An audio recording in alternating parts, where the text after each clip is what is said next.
Ya, jadi judul pembelajaran kita pada pagi hari ini adalah karakter moral yang berdasarkan atas Alkitab, karena nanti rujukan-rujukannya, landasan-landasan teologis daripada pemahaman dan penjelasan Bapak, penjelasan saya nanti akan mengacu kepada ayat-ayat daripada kitab suci.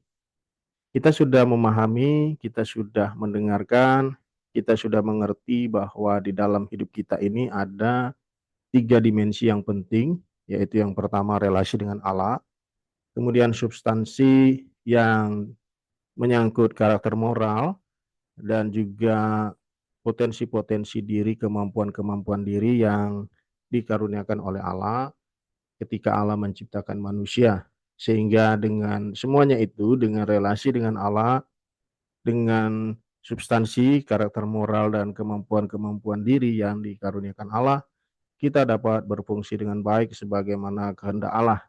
Jadi kita sekarang ini sudah memasuki pada bagian yang kedua, yaitu substansi karakter moral.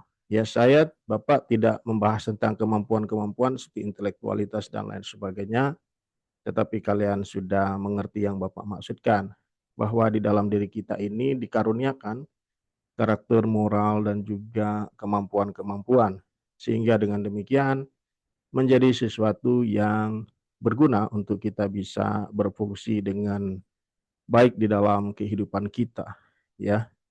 Baiklah, Bapak akan membahas slide selanjutnya, pendahuluan pengertian karakter moral. Definisi karakter moral dari perspektif Alkitab. Karakter moral ini berkaitan atau berkenaan dengan sifat-sifat, kualitas-kualitas pribadi, dan cara hidup yang dikaruniakan Allah, di mana pemahaman tersebut dapat kita lihat di dalam Alkitab, sehingga kita mempunyai perspektif Alkitabiah terkait dengan sifat-sifat tersebut, terkait dengan kualitas-kualitas pribadi tersebut, terkait dengan cara hidup tersebut, ya. Dan semuanya itu juga berkaitan dengan keserupaan dengan Kristus. Jadi karakter moral dari perspektif Alkitab adalah sifat-sifat, kualitas pribadi, cara hidup, dan keserupaan dengan Kristus, di mana semuanya itu berlandaskan atau sesuai dengan apa yang tertulis di dalam kitab suci kita, yaitu Alkitab. Mengapa karakter moral penting dalam kehidupan seorang Kristen? Tentu saja, pertama karena memang kita tidak diciptakan dengan buruk oleh Tuhan, kita diciptakan dengan baik. Kalaupun ada kekurangan-kekurangan, kejelekan, dan bahkan kejahatan, itu semua adalah akibat daripada kejatuhan manusia ke dalam dosa yang mengakibatkan relasi manusia dengan Tuhan itu mengalami kerusakan, mengalami pengaruh yang negatif, dan kemudian berpengaruh pada karakter moral dan fungsi kita di dalam kehidupan kita. Kemudian alasan mengapa karakter moral penting dalam kehidupan seorang Kristen, karena dengan karakter moral itulah kita dapat berfungsi dengan lebih baik, dengan lebih efektif, dan dengan lebih luas. Jadi selain karena Tuhan menciptakan kita dengan baik, Tuhan juga menghendaki agar kita berfungsi dengan efektif, lebih luas, dan Tuhan juga menghendaki agar kita mempunyai karakter moral yang baik, sebagaimana karakter Kristus yang telah menebus kita dan memberikan kita teladan yang baik dalam hidup kita. Pengantar tentang bagaimana Alkitab mengajarkan berbagai aspek karakter moral itu bisa kita lihat nanti, ya. Ada banyak rujukan-rujukan ayat Alkitab, ada banyak teks-teks Alkitab yang berbicara tentang karakter moral dan bagaimana kita bisa mengalami transformasi, perubahan, dan kemajuan di dalam karakter moral kita, di dalam sifat-sifat kita yang bisa berubah, bertransformasi, bertumbuh menjadi semakin baik sebagaimana kehendak dan rancangan Tuhan dalam hidup kita. Karakter moral berdasarkan perkataan para teolog yang menyinggung tentang hal ini, yaitu karakter moral. Yang pertama, C.S. Lewis tahun 1952 ya, dalam sebuah karyanya pada halaman 92, mungkin Bapak sebut namanya saja ya, C.S. Lewis mengatakan seperti ini: setiap keputusan moral yang kita buat memperkuat diri kita, baik sebagai makhluk yang memiliki karakter mulia atau makhluk yang lebih rendah. Jadi ada hubungan antara keputusan moral dengan karakter karakter kita ya. Apakah dia mulia atau lebih rendah, itu juga berkaitan dengan keputusan moral kita ya.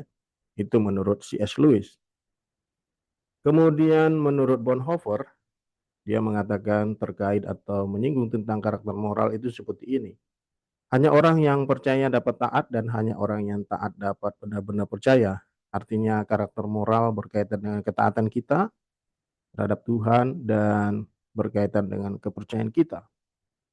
N.T. Wright mengatakan buah-buah roh tidak muncul secara ajaib. Mereka adalah hasil dari kerja keras dan latihan rohani yang konstan. Kalau berdasarkan N.T. Wright, karakter moral itu berkaitan dengan buah-buah roh yang termanifestasi. Semua itu adalah anugerah Allah tentu saja, karunia Allah tentu saja, tetapi untuk memanifestasikannya kita perlu melatih diri kita secara konstan. Itu menurut N.T. Wright. Jadi nggak akan muncul, nggak akan termanifestasi apabila kita tidak melatih diri kita untuk mengambil keputusan-keputusan yang baik, atau melatih diri kita untuk memilih keputusan-keputusan yang baik dan melakukannya di dalam hidup kita. Misalnya ada godaan untuk tidak sabar, ada godaan untuk negatif, ada godaan untuk malas. Kalau kita tidak melatih diri kita, maka kualitas-kualitas itu tidak termanifestasi. Artinya kita mendapat anugerah karunia Allah, tetapi kita perlu melatih diri kita agar buah-buah roh, kualitas-kualitas itu termanifestasi ya. John Stott mengatakan Yesus menuntut kita bukan hanya melakukan tindakan-tindakan yang baik, tetapi menjadi orang-orang yang baik dengan hati yang penuh kasih, belas kasihan, dan kerendahan hati. John Stott berbicara karakter moral itu harus permanen, harus menjadi siapa diri kita, harus menjadi seperti apa diri kita, kebiasaan-kebiasaan kita, lebih daripada tindakan-tindakan insidental, tindakan-tindakan sesekali di dalam berbuat baik seperti itu ya. Kemudian Howard Was mengatakan kehidupan moral yang sejati adalah kehidupan dalam komunitas yang terus berusaha meniru kehidupan Kristus. Howard Was menyinggung tentang karakter moral itu harus berada di dalam komunitas. Jadi bukan sendiri, menyendiri, bertapa seperti itu sehingga tidak mempraktekkan kehidupan yang mempunyai karakter moral. Jadi harus dipraktekkan di dalam komunitas. Kenapa? Karena di dalam komunitas ya kita berinteraksi, mungkin ada tantangan, tetapi justru di situ akan semakin kelihatan, semakin termanifestasi karakter moral yang baik ya. Dan itu semestinya atau seharusnya meniru kehidupan Kristus ya, seperti itu kata Howard Was ya. Baik, selanjutnya karakter moral yang dihasilkan oleh Roh Kudus mengacu atau berdasarkan Galatia 5 ayat 22 sampai 23. Buah Roh Kudus kasih, sukacita, damai sejahtera, kesabaran, kemurahan, kebaikan, kesetiaan, kelemah lembutan, penguasaan diri. Nah, ini kalian saudara mahasiswa-mahasiswi terkasih bisa lihat di dalam Alkitabnya. Di Galatia pasal 5 ayat 22 sampai yang ke-23 ya, ada disebutkan di situ kasih, sukacita, damai sejahtera, kesabaran, kemurahan, kebaikan, kesetiaan, kelemah lembutan, penguasaan diri ya. Jadi itu adalah kualitas-kualitas yang termanifestasi karena anugerah karunia Allah, dan juga kita melatih diri kita sehingga semua itu boleh termanifestasi. Kita taat, kita memilih keputusan-keputusan moral yang baik ya, sehingga semuanya itu dapat termanifestasi ya, seperti itu. Penjelasan bagaimana hidup dalam roh menghasilkan karakter moral ini. Ya, jadi kalau kita hidup dalam roh artinya kita memilih, mengikuti, taat kepada kehendak-kehendak Allah.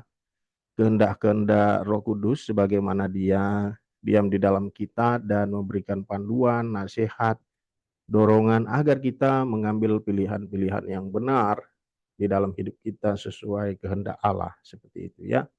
Apabila kita melawan, menentang, berbeda, bertentangan dengan kehendak Allah, bertentangan dengan kehendak firman, bertentangan dengan kehendak Roh Kudus, ya maka kita tidak akan memanifestasikan kualitas-kualitas itu. Makanya ada perbedaan antara hidup dalam roh dengan hidup dalam daging.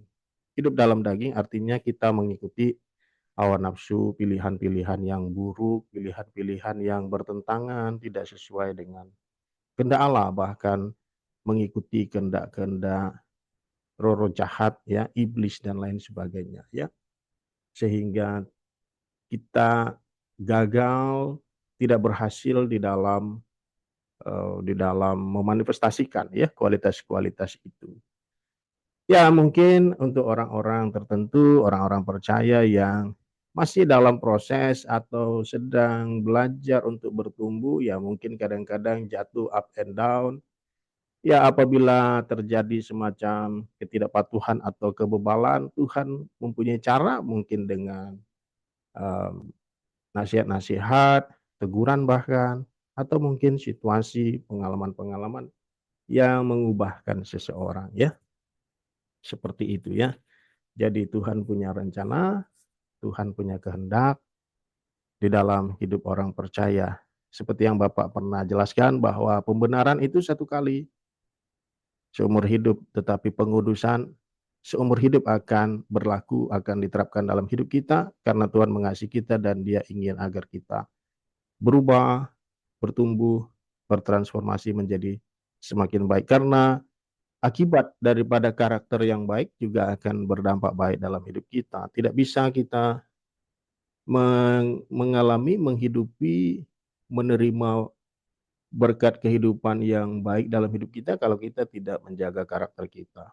Ya, kita tidak bertumbuh dalam karakter kita. Misalnya orang nggak bisa bahagia kalau dia nggak bisa menguasai dirinya.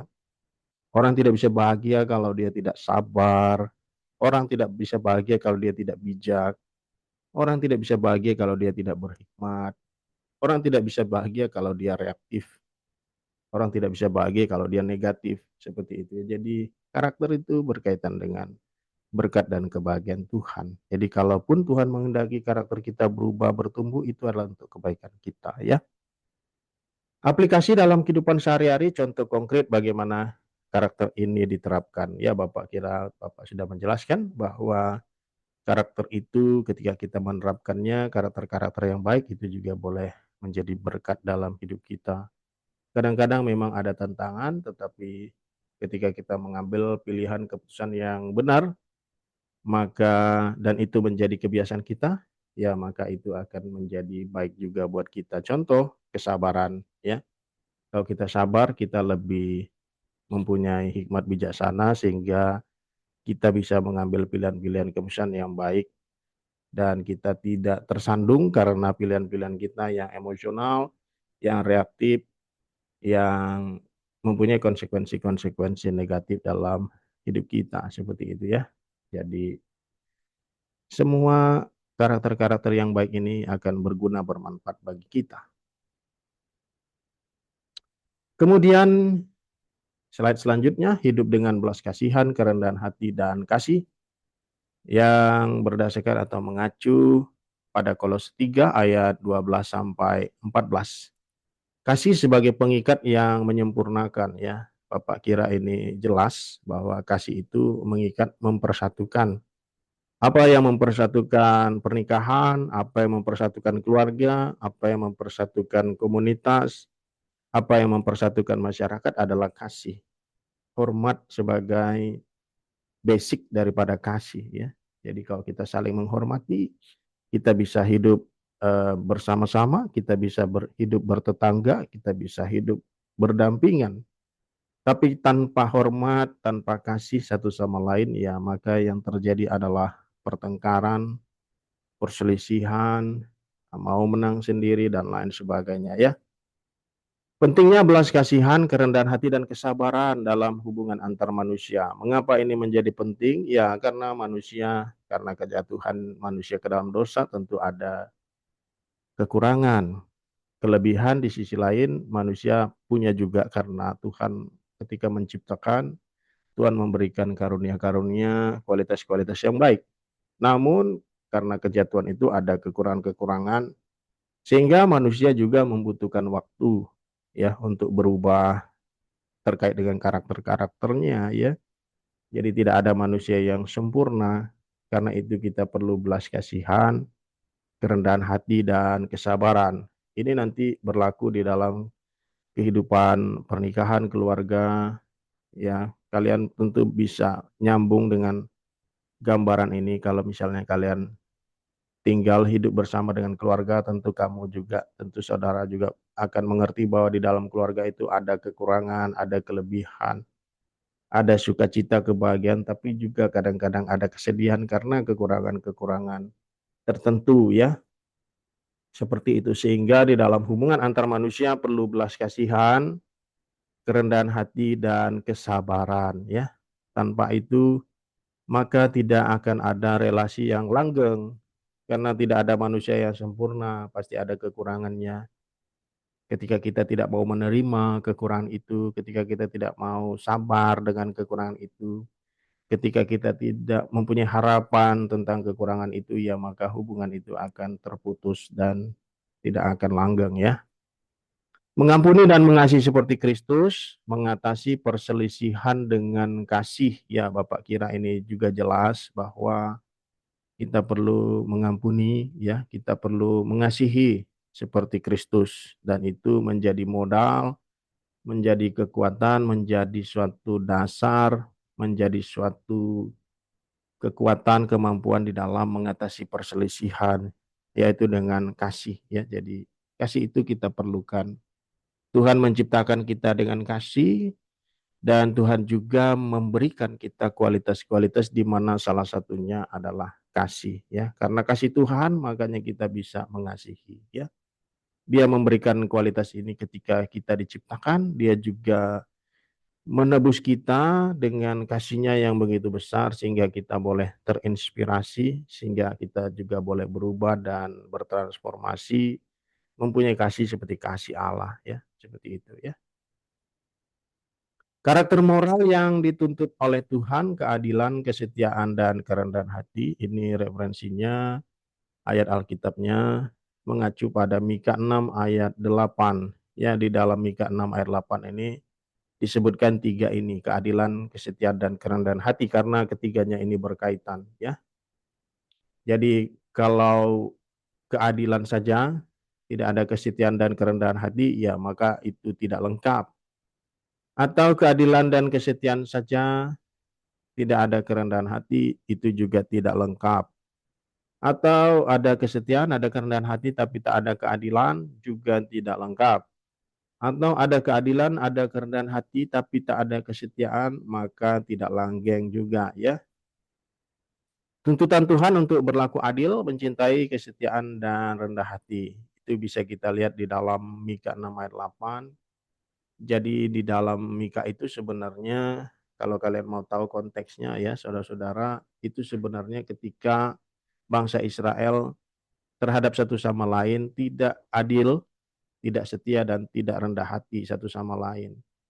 Pada saat itu mereka mempunyai kehidupan yang secara sosial tidak baik, dan raja-rajanya juga pada saat itu, tidak semua raja pada saat itu juga baik ya, terutama di utara itu tidak baik. Israel Utara, Israel Selatan mayoritas ya, katakanlah dari 20 ada 12 ya, ada 12 raja yang tidak baik. Jadi Israel mempunyai masa-masa di mana rajanya tidak memberi contoh, tidak memberi inspirasi, dan bahkan menjadi pengaruh yang negatif juga untuk masyarakatnya ya. Jadi masyarakatnya itu tidak adil, tidak setia, tidak rendah hati satu sama lain. Jadi secara sosial masyarakatnya juga terganggu atau mengalami degradasi dalam kualitas mereka. Menghubungkan keadilan dan integritas dengan kehidupan yang diperkenan Tuhan. Ya, ini juga jelas ya, keadilan dan integritas itu berkaitan ya. Diskusi tentang kesetiaan sebagai nilai moral yang mendasar dalam iman Kristen ya. Jadi Bapak katakan tadi bahwa tiga ini berkaitan, keadilan, kesetiaan, kerendahan hati. Kalau adil, rendah hati tapi tidak setia, ya maka itu juga tidak bisa, kehidupan yang baik tidak bisa berlangsung. Kalau hanya insidental sekali dua kali tapi tidak berkelanjutan ya, seperti itu. Jadi kesetiaan itu, kerendahan hati dan keadilan itu berkaitan dan kita perlukan dalam hidup kita. Hidup dengan kerendahan hati dan kasih dalam tindakan, Efesus 4 ayat 1 dan 2, yaitu rujukan ayatnya atau landasan pemahaman dan penjelasannya. Hidup sesuai dengan panggilan sebagai orang Kristen, rendah hati, lemah lembut dan sabar ya. Ini juga kualitas-kualitas yang dikaruniakan Allah kepada kita dan juga dikehendakinya bagi kita yang percaya dan ditebus oleh pengorbanan Kristus di atas kayu salib ya.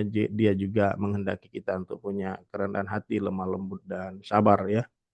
Ini kita bisa lihat juga dalam banyak ayat, misalnya salah satunya 1 Korintus 13 ya.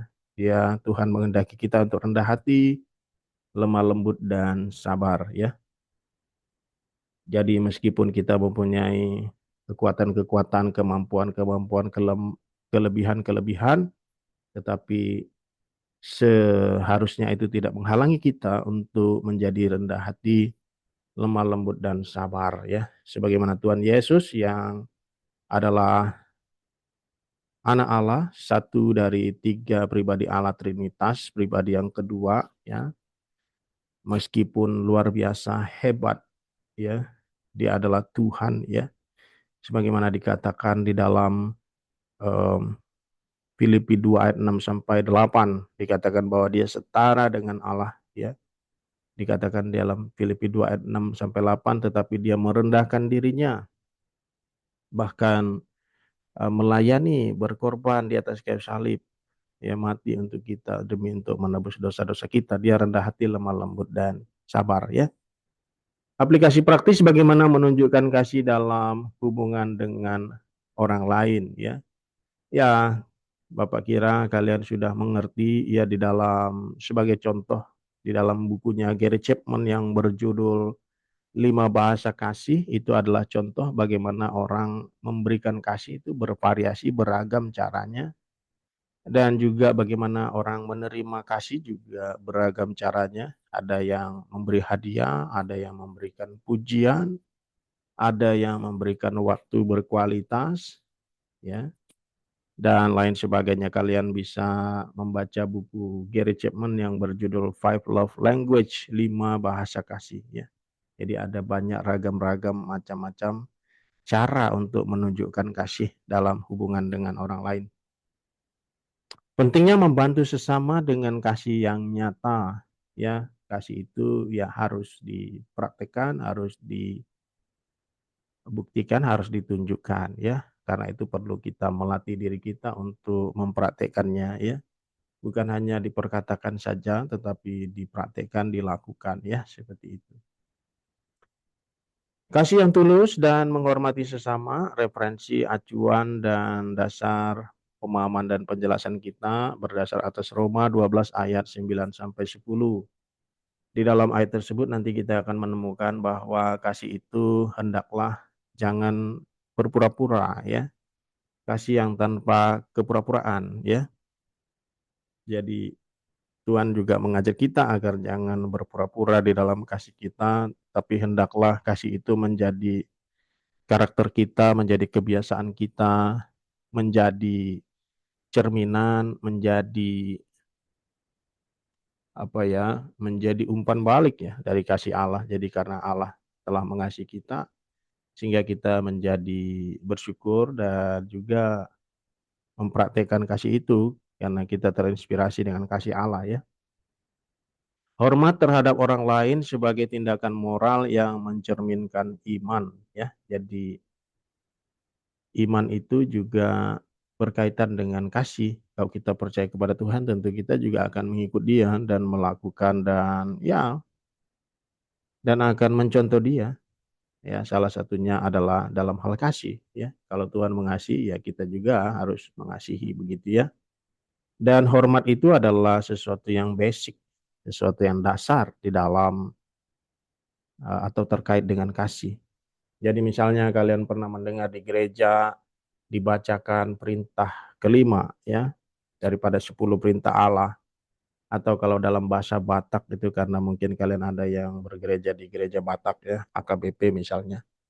Itu dibacakan patik yang kelima, mengatakan hormatilah, ya dikatakan di sana hormatilah orang tuamu. Jadi misalnya kamu mempunyai orang tua yang tidak sempurna, banyak kekurangannya menurut kamu. Kalaupun kamu tidak bisa mengasihi dia sebagaimana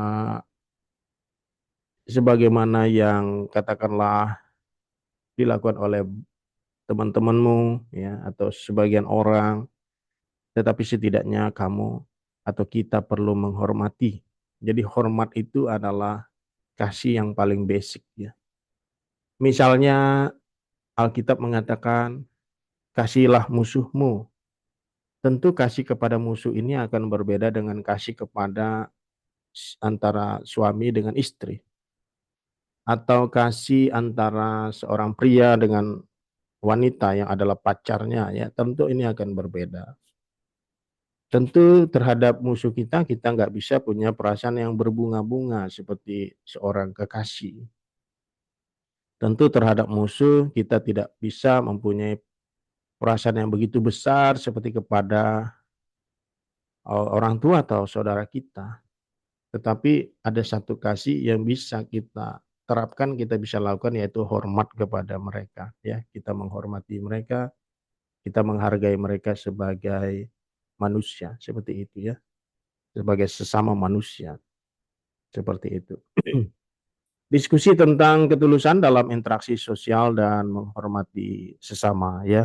Jadi ya, jadi tentang hal ini juga Bapak kira juga jelas ya, bahwa di dalam interaksi sosial, di dalam menghormati sesama butuh ketulusan ya.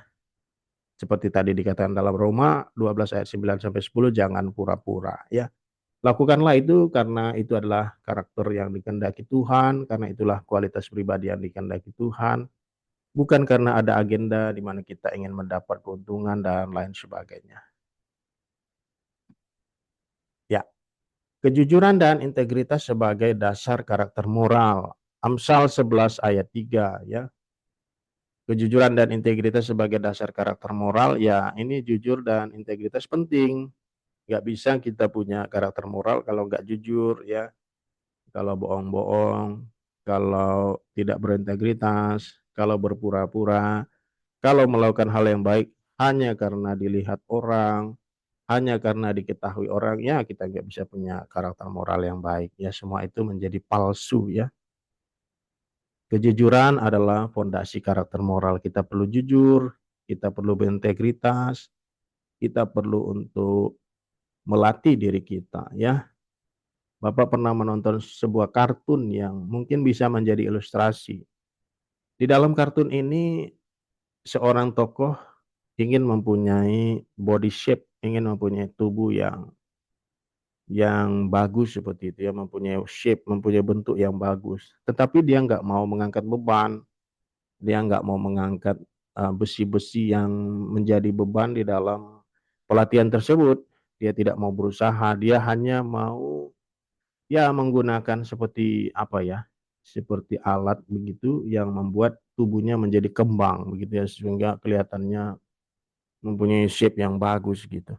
Jadi dia nggak melatih dirinya, jadi dia seperti mau menipu dirinya gitu, menipu diri sendiri sebenarnya dengan ya mungkin melakukan cara-cara yang tidak jujur, tidak berlatih dengan jujur, dengan real, dengan sebenarnya.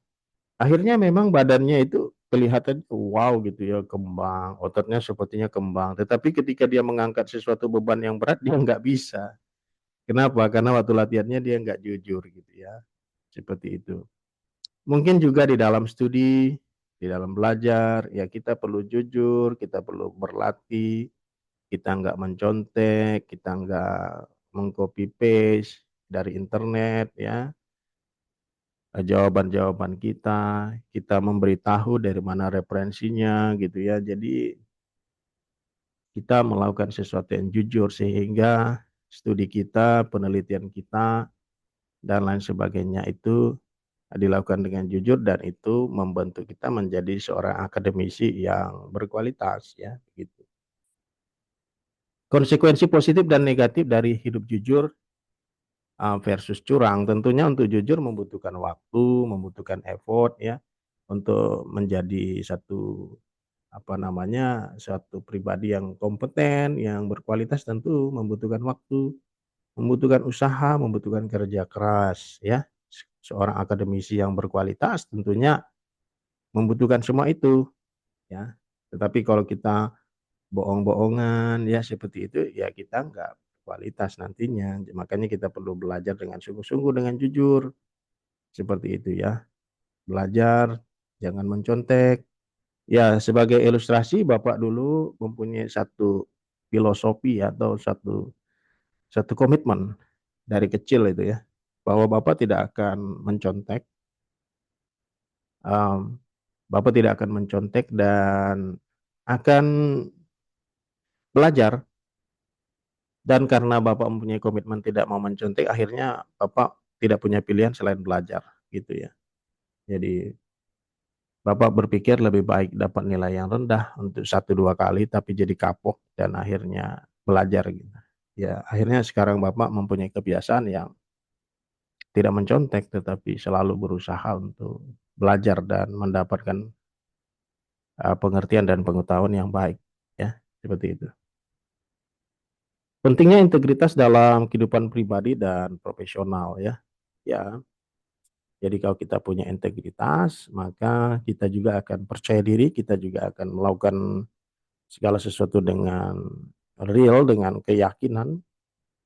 Ya sebaliknya kalau kita tidak berintegritas, maka mungkin karir kita, apa namanya pencapaian kita mungkin suatu hari nanti tidak akan bisa langgeng ya. Mungkin suatu hari nanti akan diketahui bahwa kita melakukan hal-hal yang yang salah, yang tidak berintegritas ya.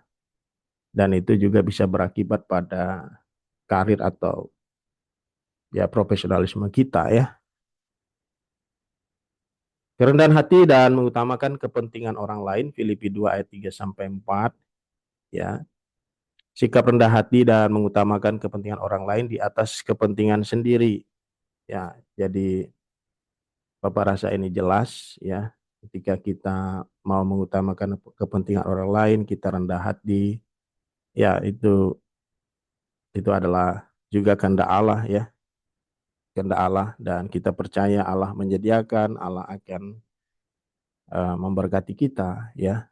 Jadi kita tidak perlu merasa khawatir, kita tidak egois, kita tidak mementingkan diri sendiri sehingga di dalam kehidupan bermasyarakat, berkomunitas, berkeluarga itu nanti bisa membantu di mana apabila hal ini menjadi kebudayaan, kebiasaan itu akan sangat-sangat baik.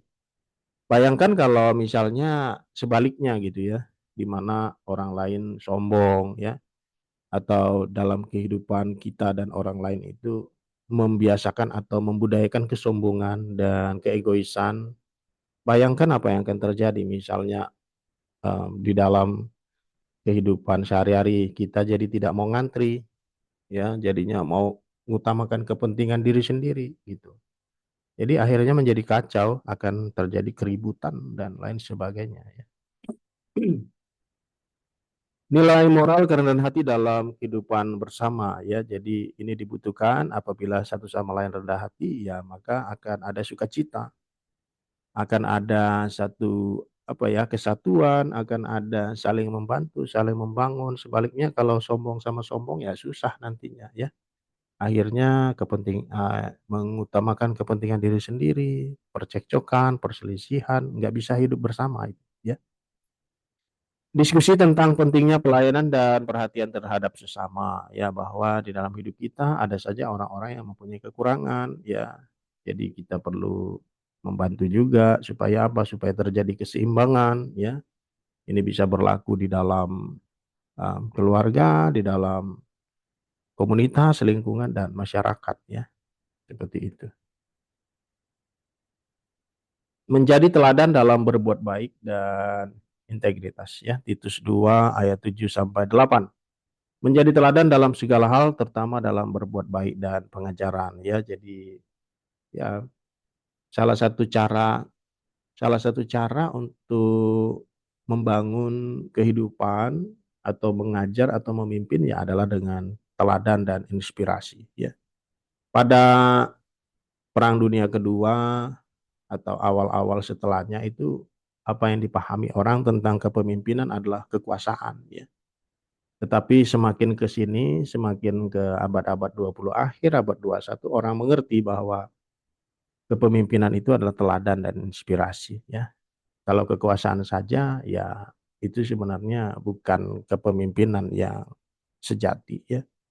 Itu pemaksaan, ya. Itu mungkin lebih mengandalkan apa ya, force, apa namanya, ancaman seperti itu, ya. Jadi orang mengikut karena ancaman sebenarnya, bukan karena teladan dan inspirasi. Dan itu bukan kepemimpinan yang seharusnya. Pentingnya menjaga integritas dalam segala aspek kehidupan, ya tadi Bapak udah jelasin, itu penting. Diskusi tentang tanggung jawab sebagai pemimpin dan teladan di tengah masyarakat, ya ini juga Bapak sudah jelasin bahwa penting teladan dan inspirasi, itu yang lebih menggerakkan. Kendali diri dalam mendengar dan berbicara, Yakobus 1 ayat 19 sampai 20, cepat untuk mendengar, lambat untuk berbicara dan lambat untuk marah. Cepat untuk mendengar maksudnya kita cepat untuk memahami, peka, ya seperti itu. Lambat untuk berbicara artinya kita waktu mau bicara itu mikir dulu, jangan asal-asal sehingga salah, jangan reaktif karena didorong oleh perasaan negatif, karena didorong oleh pikiran-pikiran negatif, asumsi-asumsi negatif, akhirnya nanti jadi salah. Dan lambat untuk marah. Kenapa? Atau apa artinya? Artinya kita perlu melihat secara keseluruhan. Ya, kadang-kadang orang melakukan kesalahan karena ada hal-hal yang tidak dia ketahui, ya. Seorang dokter juga tidak bisa mengobati orang kalau dia tidak ketahui dengan baik apa penyakitnya, apa data-data dan fakta terkait dengan permasalahan medis, ya. Kalau dia mengetahui dengan baik, baru dia bisa mengobatinya. Begitu juga ketika kita terhadap orang lain, langsung berasumsi, langsung berpikiran negatif, langsung prejudis, ya maka langsung reaktif, ya maka akibatnya apa? Jadi orang bilang sok tahu gitu, ya. Jadi akhirnya salah di dalam menyikapi, ya. Pentingnya kendali diri dalam komunikasi dan hubungan interpersonal. Ya, Bapak kira ini jelas. Penting kendali diri supaya apa? Supaya kita bisa menanggapinya dengan baik. Kita mempersiapkan diri dalam menanggapi, nggak asal-asalan gitu, ya. Tidak sembrono. Mengapa amarah manusia tidak mencerminkan kebenaran Allah? Ya, karena amarah manusia di sini adalah berkaitan dengan uh, kereaktifannya, karena didorong oleh kebencian, kemarahan, dan ya pikiran-pikiran negatif, perasaan-perasaan negatif yang tidak didasarkan atas kebijaksanaan, hikmat-hikmat dan kebenaran Allah, sehingga menjadi satu hal yang buruk, ya. Penutup, karakter moral yang mencerminkan Kristus menyimpulkan bahwa karakter moral seorang Kristen mencerminkan Kristus dalam hidupnya, ya. Jadi Kristus memberikan kita teladan, dan ya dia yang menciptakan kita, dia yang memberikan kualitas-kualitas yang baik dalam hidup kita, dia yang menebus kita, ya. Maka karakter moral seorang Kristen yang seharusnya, yang semestinya adalah mencerminkan Kristus, ya, di dalam hidup kita. Tantangan dan berkat dalam mengembangkan karakter moral berdasarkan ajaran Alkitab, ya tentu banyak tantangan, ya misalnya kemalasan, misalnya ya mau jalan pintas, misalnya mau pragmatis saja mendapat keuntungan yang cepat, tetapi akhirnya karakternya nggak terbentuk gitu, ya.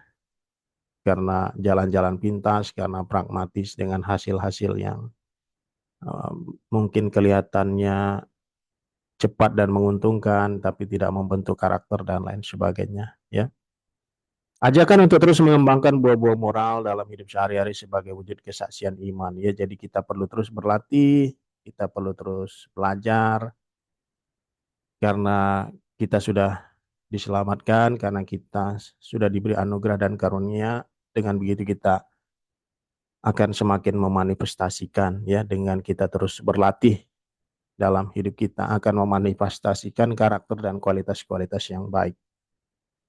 Ya, sebagai penutup nanti kita akan berdoa untuk pertumbuhan karakter moral, ya, untuk karakter moral kita semua, dan sekaligus untuk mengajak kita untuk terus hidup dalam roh menurut kehendak Tuhan, ya, dan membangun hubungan yang berlandaskan kasih, keadilan, dan kerendahan hati. Baiklah, kita tutup pembelajaran kita dengan berdoa. Terima kasih ya Tuhan, kami bersyukur atas berkat penyertaan-Mu dalam studi kami. Kami berdoa agar kami boleh berubah, bertumbuh, berkemajuan di dalam karakter moral kami. Kami berdoa, mohon pengampunan Tuhan atas kekurangan-kekurangan kami, dan bersyukur di sisi yang lain karena Tuhan mengasihi kami, memberikan anugerah dan karunia kepada kami, dan memberikan potensi kemampuan bagi kami untuk bisa berubah, bertumbuh, dan berkemajuan karena Tuhan telah menebus, menyelamatkan kami. Kami berdoa agar kami boleh menjadi pribadi-pribadi yang semakin baik, menjadi berkat bagi keluarga kami, bagi komunitas, bagi lingkungan, dan bagi masyarakat yang luas. Kami serahkan doa kami, hidup kami ke dalam tangan Tuhan, di dalam nama anak Tuhan Yesus, kami berdoa dan ucap syukur. Amin. Demikian mahasiswa-mahasiswi yang terkasih, pembelajaran kita pada pagi hari ini semoga menjadi berkat bagi kita semua. Tuhan Yesus memberkati. Amin.